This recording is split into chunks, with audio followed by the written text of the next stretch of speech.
Imagine walking out of prison after years away, free, but without nowhere to go, no job waiting, no money, no one who will rent to you.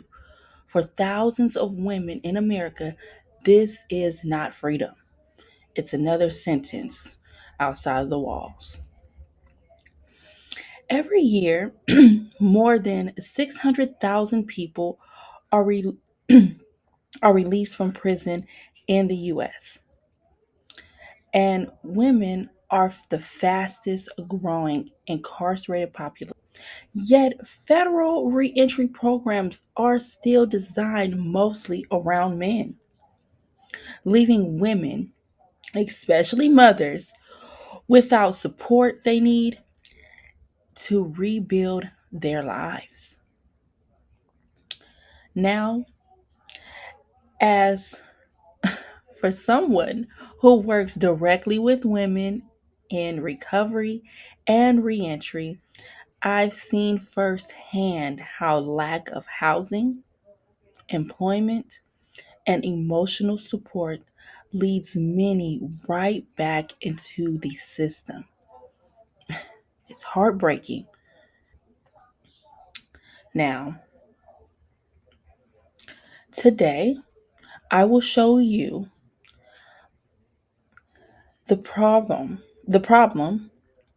how women are falling through the cracks during reentry, the cause, how current policies fail to meet their unique needs, the solution, a federal reentry reform act for women, the benefit, how this change strengthens families, community, and the economy. Now, so most women leaving prison are mothers, often single parents, who have lost custody and housing during their incarceration. Found that over 80% of incarcerated women are mothers, and many are released into homelessness. Employment discrimination, a major barrier. According to the National Institute of Justice in 2021, formerly incarcerated women are twice as likely to be unemployed as men upon release. Without stable housing, jobs, or support, many end up back reoffending. The Bureau of Justice Statistics 2020 reports that nearly 60% of women released from prison are rearrested within 3 years. A shame. Now, blaming cause, federal reentry grants and programs like those under the Second Chance Act are not gender specific, leaving states to design their own limited support.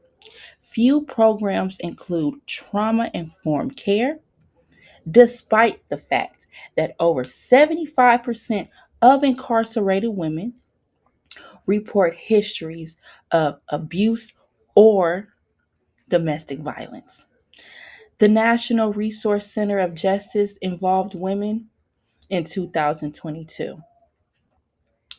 Lack of child care assistance and family reunification programs keeps many mothers from regaining stability.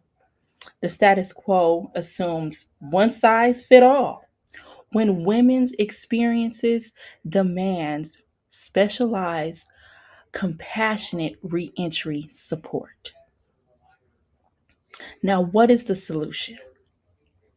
Well, the act would establish nationwide standards for women's reentry programs, requiring transitional housing grants specifically for women and mothers, job placement and vocational training partnerships with local employers, trauma informed therapy, and family reunification counseling, child care vouchers, and sorry, and mentorships programs.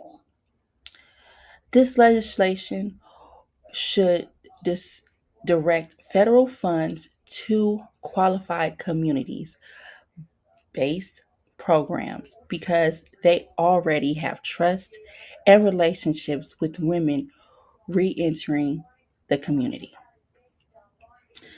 Grandma Blues House Incorporated, GBH, for example, is a nonprofit directed to help women and families reintegrate through counseling, employment support, and life skills training.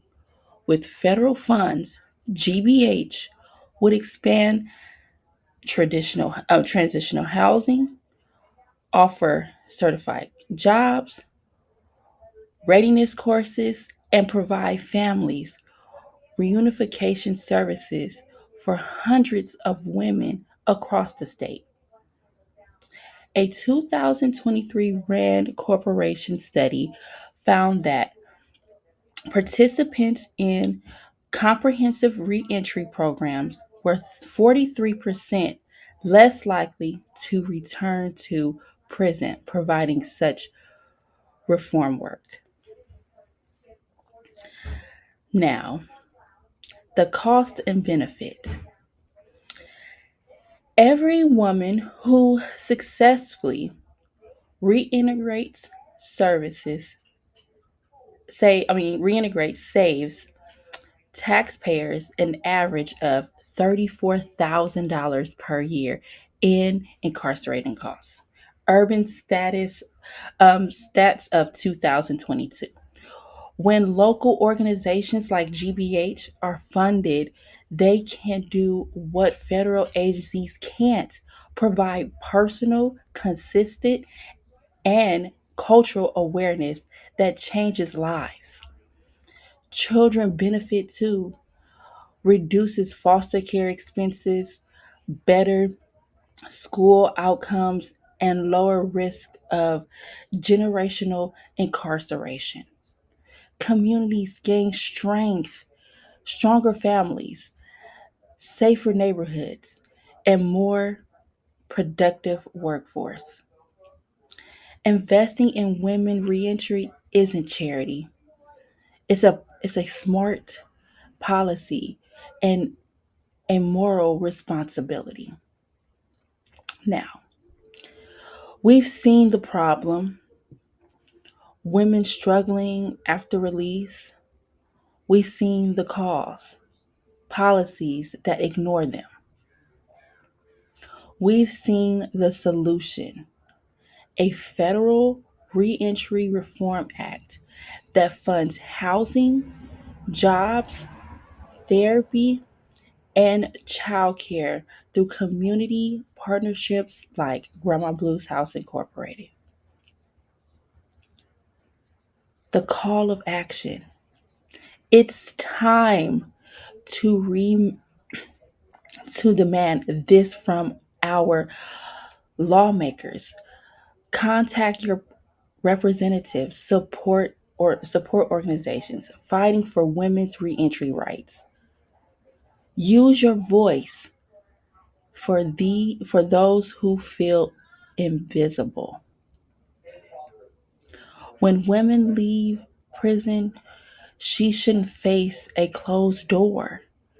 She deserves a real chance, a second chance to rebuild her life and strengthen the community she is returning to.